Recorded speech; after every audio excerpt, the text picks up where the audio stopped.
ខ្មែរយើងថាបកកហើយទ្រព្យសម្បត្តិរបស់ជនជាតិទាំងអស់ស្អីតែអត់ប្រាប់ទេថាមានអីខ្លះលុយប្រមាណធនាគារប្រមាណអាចលអ្នកទ្រព្យផ្ទះស្អីហ្នឹងប្រមាណកន្លែងគេអត់ប្រាប់ទេហើយថ្ងៃដឹងអីឃើញគេអីផុស share អីមកច្រើនសម្រាប់មិញរឿងអ្នកធ្វើការមួយពួក scammer ហ្នឹងហើយអីនេះគេអ្នកអី content creator 3គេចេញមកឌឺដងអីមួយអ្នកផុសអ្នកធ្វើការមួយ scammer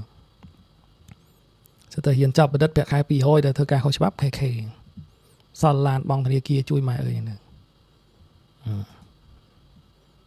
ស្អីគេមួយទៀតកុំនិយាយថាមកពីបន្ទុកគ្រួសារទៅធ្វើការខុសច្បាប់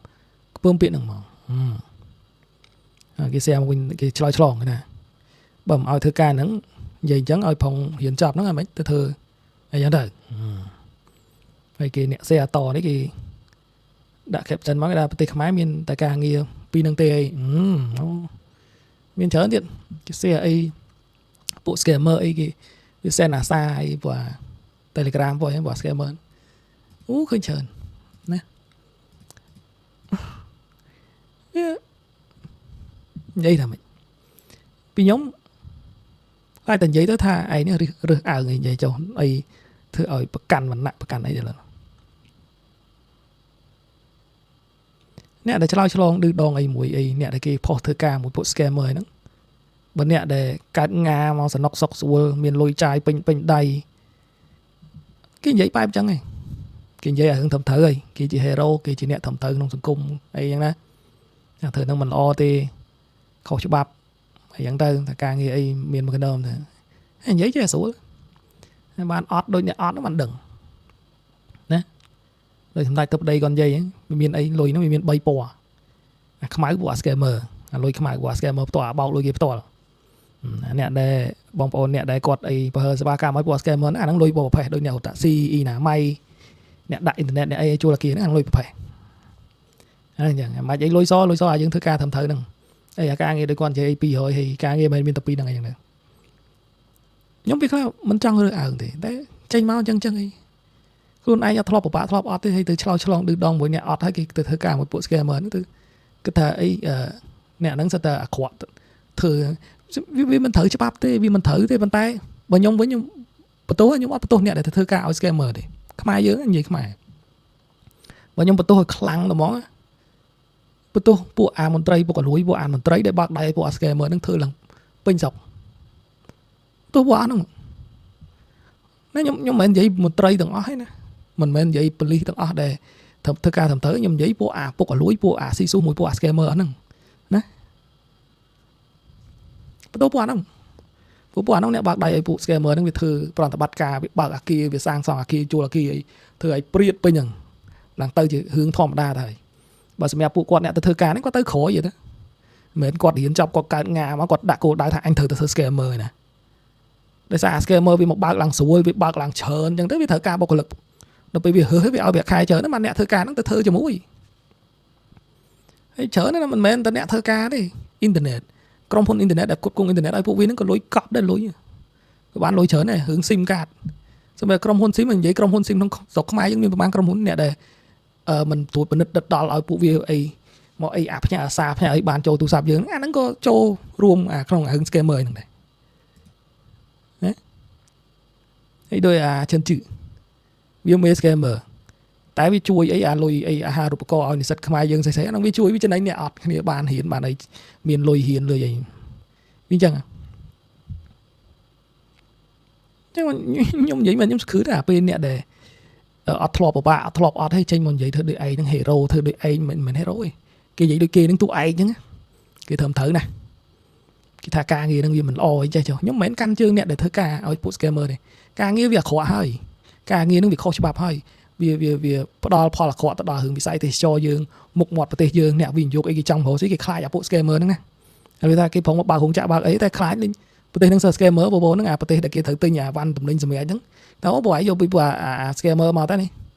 អញកំពុងតែហៅសេរីពួក scammer ហ្នឹង scam ប្រជាជនស្រុកគេដូចនៅអាមេរិកអី scam ប្រជាជនអញអំកដោនេះអញ្ចឹ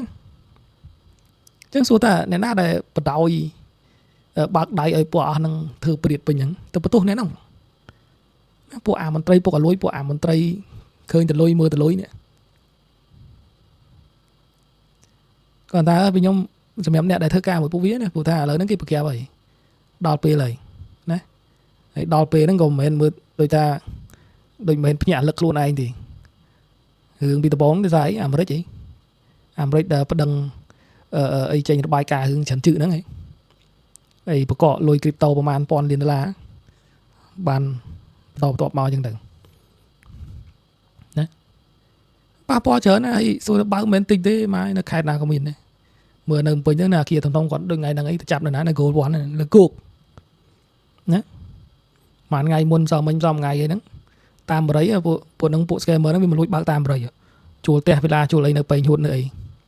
បើកអញ្ចឹងទៅលួចបើកតែប៉ូលីសនៅទៅចាប់អញ្ចឹងបានន័យថាខ្ញុំក៏ឃើញខ្ញុំសប្បាយអស់ខ្ញុំសឹមថាគេធ្វើមែនតើហ្នឹងបាន100បាន90% 95 99អីអញ្ចឹង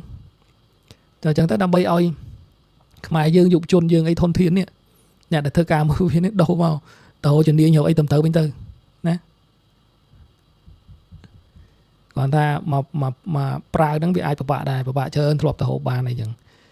បងប្អូនអ្នកគាត់អ្នកហូបតាក់ស៊ីហូបអីធ្លាប់តែមានភ្ញៀវមានអីណាពួកចិនពួកអីជួលឡានជួលអីទៅពេលស្ងាត់ពួកវាខ្ញុំបាត់ចំណូលចឹងទៅហ្នឹងវាចឹងវាពិបាកចឹងនិយាយមែនទេខ្ញុំមកចឹងសរុបមកវិញគាត់ថាពីខ្ញុំមិនមែនអីឯករាជ្យអីទេ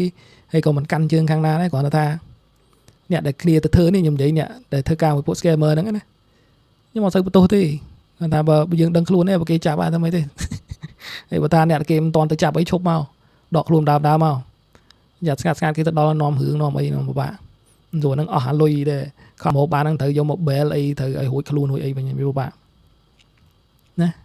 ហើយអ្នកអីដែលសនុកអីអ្នកមានអ្នកអីកុំចេញមកធ្វើឯងទូឯងពេកណាមិនធ្លាប់ពិបាកធ្លាប់អត់ដូចពួកគាត់អ្នកទៅធ្វើហ្នឹងអត់ដឹងទេកុំធ្វើឯងនិយាយធ្វើឯងទៅធ្វើអីដឹងខុសដឹងត្រូវសម្រាប់ណា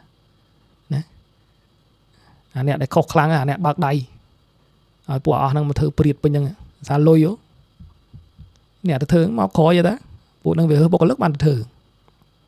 ហើយមិនតិចឆ្នាំទេហើយធ្វើហ្នឹងក៏មិនមែនតែស្រុកខ្មែរដែរមីយ៉ាន់ម៉ាថៃឥណ្ឌាអ្នកណាទៀតវាជាប្រព័ន្ធក្រុមវាមកណែណាមានស្អីទៀតទេខ្ញុំចង់បន្ថែមបន្តិចទៀតដែរអូយចង់និយាយរឿងប្រក្រាបហ្នឹងសកម្មទេបើសិនប្រក្រាបឲ្យសម្ដេចគាត់ថាកំពុងតែរៀបចំអីព្រៀងច្បាប់អ្នកដែលជួលផ្ទះជួលអគារអីហ្នឹងតែអត់ទាន់ឃើញនិយាយរឿងពួកអ៊ីនធឺណិតណាពួក whatever ពួកវាមិនអាចដាក់ផ្កាយណប់ខ្លួនឯងបានទេអ៊ីនធឺណិតគឺចេញពីក្រុមហ៊ុនអ៊ីនធឺណិតសឹងតែថាពីខ្ញុំមើលទៅវិធីឲ្យអស់ហ្មងបិទតែអ៊ីនធឺណិតហ្នឹងពួកនឹងធ្វើអីកើតទេណាបិទតែ IP បិទតែអ៊ីនធឺណិតធំពួកឯងចង់ជួលបុគ្គលិកជួលអីមិនទៅបីគេបើកដៃទៅអត់អ៊ីនធឺណិតទៅបោកតាមណាអ៊ីនធឺណិតហ្នឹងមិនមែនដាក់អ៊ីនធឺណិតអីមួយខែ30 20ហ្នឹងប្រើកើតណាពួកនេះសិតតែអ៊ីនធឺណិតតាមប្រទេស IP តាមប្រទេសហើយ VPN នេះក៏ហត់មួយដែរ VPN វា slow អញ្ចឹងមានតែទិញ IP direct ទេ direct link ណាសួរអ្នកធ្វើការខាងអ៊ីនធឺណិតដឹងហើយអីខាង Cisco ហើយហ្នឹងគេដឹងហើយហ្នឹងណា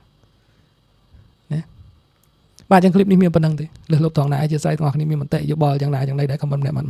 បាទអរគុណ